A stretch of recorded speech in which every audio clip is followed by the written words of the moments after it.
honoring the life, legacy, and contributions of actress, entertainer, and patriot Mayor Linda Hiron Panlilio, fondly called the Bob Hope of the Philippines, expressing the profound sympathy and sincere condolences of the Senate of the Philippines on her passing.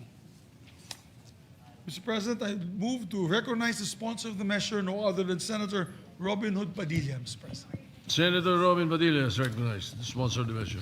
Maraming salamat po, Ginoong Pangulo, at sa ating pinunong mayorya. A'udhu billahi minasyaitanir rajim. Bismillahirrahmanirrahim. Alhamdulillah rabbil alamin. Ginoong Pangulo, malapit po sa ating puso ang aking masasabi pong talumpati. Ako po ay tumitindig sapagkat tayo po ay kapatid po natin sa industriya, ang atin pong bibigyan ng parangal. Madalas po, ang atin pong mga kinikilala dito ay yung kanila pong kontribusyon sa sining, sa kanila pong mga ginawang pelikula, maaring sa Pinilakang Tabing o sa entablado o sa teleserye. Ang akin pong bibigyan ng parangal ay isang artista na gumanap po sa maraming pelikula. Mga pelikula po nakasama si Dolphy, Susan Roses, Ronaldo Valdez, at marami pa pong iba. At siya din po ang unang-unang nagbida sa teleserye ng ABS-CBN. Pero ito pong mga ito ay isa lamang parte ng kanyang buhay. Ang akin pong pagkilalang ibibigay sa kanya ay yung pong ipinakita niyang pagmamahal sa ating bayan. Hindi naman po lingid sa ating kaalaman na meron pong tinatawag na Bob Hope. Nung panahon ng Vietnam War, si Bob Hope po ay isang artista ng Amerikano, isang entertainer na nagdadala po ng mga artista sa Vietnam, kung saan ang mga sundalo po doon ay nasa kalagitnaan ng labanan, mainit na labanan, at marami pong namamatay na mga sundalo. Siya po yung nagbibigay ng entertainment. Meron din po tayo niyan sa Pilipinas.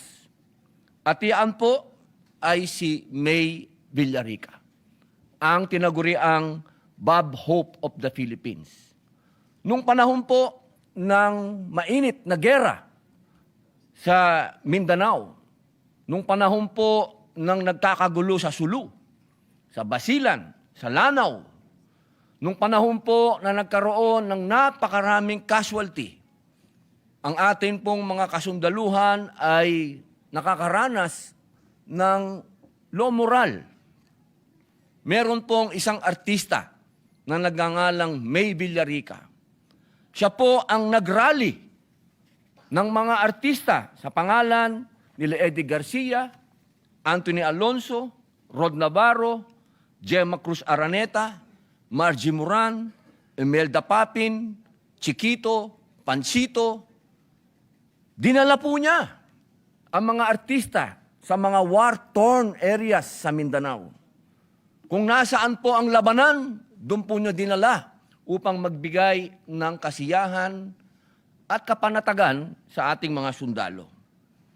At dahil po dito, nagkaroon po ng tinatawag na stars in the battlefield, na siya po ang utak nito. Dahil po dyan, siya po ay ginawaran ng sandatahang lakas ng mga parangal, katulad po ng Military Merit Medal, Gawad Kaunlaran, at Philippine Legion of Honor. Dahil po sa kanyang mga pinakitang pagsuporta sa ating mga sundalo na kinilala po ng mga magigiting nating general at kilalang general na sila General Espino, General Ver, General Ramos, General Abat. Ito pong binigay sa kanyang mga parangal ng military, ay isa po itong wala pa pong kahit na sinong artista sa ngayon ang nakakakuha po nito, sapagkat nung oras na yon ng labanan ay nandoon po si May Villarica. Kaya, mga mahal kong kasama, hinihingi ko po sa inyo ang suporta upang kilalanin ang artistang ito sapagkat sa kanya po nakikita ngayon. Marami pong mga artista ngayon, katulad na po ako. Katulad po nila Mateo Guadiceli, nila Dingdong Dantes na mga reservist po ngayon. Siya po ang nag-umpisa nito, si May Villarica. Katunayan, nung nagpunta po sa Kalayaan Island, siya po ang unang-unang artista na dumating doon. Siya po ang unang-unang nagpakita ng suporta. Kaya bilang isang taong galing po sa mundo ng pelikula, alam ko po ang halaga ng pag-arte. Ngunit, mas mahalaga po ang paglingap. Mas mahalaga ang malasakit. At yun po ang iniwan sa atin ni May Villarica. Ang kanyang pamana ay hindi lamang po sa pelikula. Nasa puso po ito ng ating mga magigiting na sundalo na handang mag-alay ng kanilang buhay. Nasa alaala ng mga pamilyang kanyang nabigkas at nabigyan ng lakas.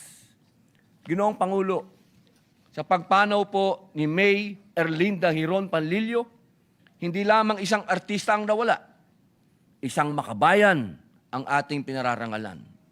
Sa ngalan po ng Senado ng Republika ng Pilipinas, buong puso ko pong inihain ang pagkilala sa kanyang buhay, sa kanyang kontribusyon sa sining, at sa kanyang tahimik, ngunit makapangyarihang paglilingkod sa bayan. Sa kanyang pamilya, ang aming taus-pusong pakikiramay, sa kanyang alaala, ang aming pangakong hindi makalilimot at habang buhay na paggalang. Maraming salamat po, Ginoong Pangulo. Majority Leader. Maraming salamat, Mr. President. Mr. President, I move that no other members wish to propose any interpellation or any amendments. I'd like to recognize our distinguished colleague, Senator Risa Ontiveros. Senator Risa Ontiveros is recognized. Salamat po, Mr. President. Isang tanong lang po para sa mabuting Ginoo. Bakit po hindi mas kilala si May Erlinda Hiron Panlilio, Mr. President? Opo, ang tunay po niyang pangalan, yun po yung May Erlinda. Opo, ang kanya pong parang showbiz name o yung screen name ay May Villarica. Opo, yun po yung kanyang, siya po ay panahon po nung 60s, 70s, yan, nung nagkaroon po ng kainitan ng gera sa Mindanao, mas doon po siya nagbigay ng panahon niya. Kaya po tinagurian siyang Bob Hope of the Philippines. Opo. Salamat po mas sa kilala. impormasyon, Baka mas kilala po Mr. na ating President. Senate President. Kung maitanong Baka din po, kilala Mr. ni Senate President. President. Si Myra Villarica ang kilala ko.